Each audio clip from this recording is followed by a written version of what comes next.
2013లో జనవరి 21 దిల్సుఖ్ నగర్ కానీ లుమ్ని పార్క్ కానీ గోకుల్ చాట్ భండార్ కానీ అక్కడ సీరియల్ బంబ్ బ్లాస్ట్ జరిగింది.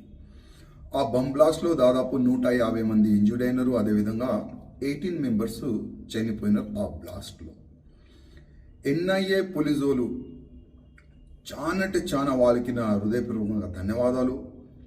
చాలా కష్టపడి కొంతమంది టెర్రరిస్టుని పట్టుకున్నారు. ఆ టెర్రరిస్టు ఎవరంటే ఒక మతానికి చెందిన వాళ్ళు. అందరికీ అరెస్ట్ చేసి అప్పుడు జైల్లో వేసినారు. దాదాపు 12 ఇయర్స్ తర్వాత నిన్న హైకోర్టులో తీర్పు వచ్చింది. అందరికీ ఉరి శిక్ష పడింది. నేను ఎన్ఐఏ పోలీసు వాళ్ళకి నా హృదయపూర్వకంగా ధన్యవాదం చెప్తున్నాను. ఎందుకంటే ఒకవేళ అప్పుడు ఆ టెర్రరిస్ట్ వాళ్ళు దొరకకపోతే ఇంకా ఎంతమందిని వాళ్ళు చంపేది అర్థం కాదు.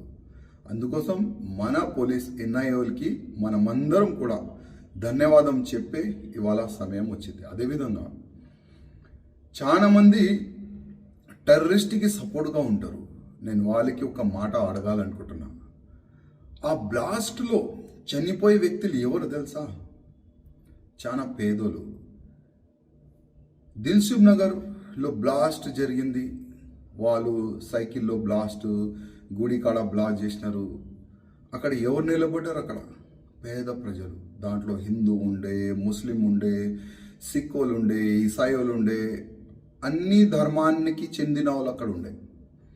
సేమ్ లుమ్ని పార్క్లో షో చూడడానికి వచ్చినారు. పాపం చాలా పేదలు వాళ్ళు కూడా చనిపోయినారు. గోకుల్ చాట్ భండార్లో ఏదో ఒక మంచి తిననికి దొరుకుతుందని వచ్చినారు పేదలు. వాళ్ళు కూడా చనిపోయినారు. ఆ బ్లాస్ట్ చేసి ఆ టెర్రరిస్టోలకి సపోర్ట్ చేసే వ్యక్తులకి ఇవ్వాలని నేను అడుగుతున్నా. ఇదేనా మీ జిహాదు? పేద ప్రజలకి సంపాలే, ఒక భయం ఎంత అట్లాంటి అంటే అందరు భయపడాలి అట్లాంటి ఒక మూమెంట్ తీసుకొని రావాలి. ఇదేనా మీ జిహాద్? జిహాద్ అంటే ఇదేనా అడుగుతున్నా. ఇవాళ ఇండియన్ ముజాహిద్దీన్ ఒక ఆర్గనైజేషన్ మేమే చేసినాం బ్లాస్ట్ అని వాళ్ళు కూడా అప్పుడు యాక్సెప్ట్ చేసినారు. ఆ ఆర్గనైజేషన్కి చెందిన వాళ్ళే మొత్తం టెర్రరిస్ట్ వాళ్ళు ఉన్నారు. టెర్రరిస్ట్కి ఎవరు కూడా సపోర్ట్ చేయకండి. ఎందుకంటే టెర్రరిస్ట్కి ఏ మతం ఏది కూడా ఉండదు అని కొంతమంది కామెంట్ చేస్తారు. అది ఎంతవరకు నిజం నాకైతే దాంట్లో వాస్తవం ఏం కనబడదు. ఎందుకంటే ఇవాళ ఈ 4 మెంబర్స్ అరెస్ట్ అయిన వ్యక్తులు పేరు మీరు చూసుకోవాలి ఎవరు ఉన్నారు వాళ్ళు. దాంట్లో ఒక్క వ్యక్తి A2 మెయిన్ యాసీన్ భట్కల్, ఆయన ఎస్కేప్ ఉన్నారు. ఇప్పటివరకు ఆయన దొరకలేదు. ఇంకా వీళ్ళు ఇంకా ఎంతమంది ఉన్నారు ఏంది ఎన్ఐఏ ఆల్రెడీ బయట పెట్టింది.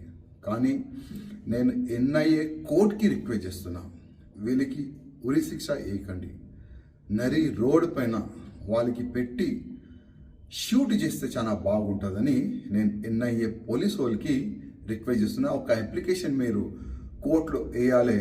వాళ్ళకి ఉరి శిక్ష కాదు, నరి రోడ్ పైన నిలబడి వాళ్ళకి ఎన్కౌంటర్ చేస్తామని ఒక పిటిషన్ పెడితే చాలా బాగుంటుందని నా ఒక వ్యక్తిగతంగా ఒక జస్ట్ నా ఒక సజెషన్ అనుకోండి.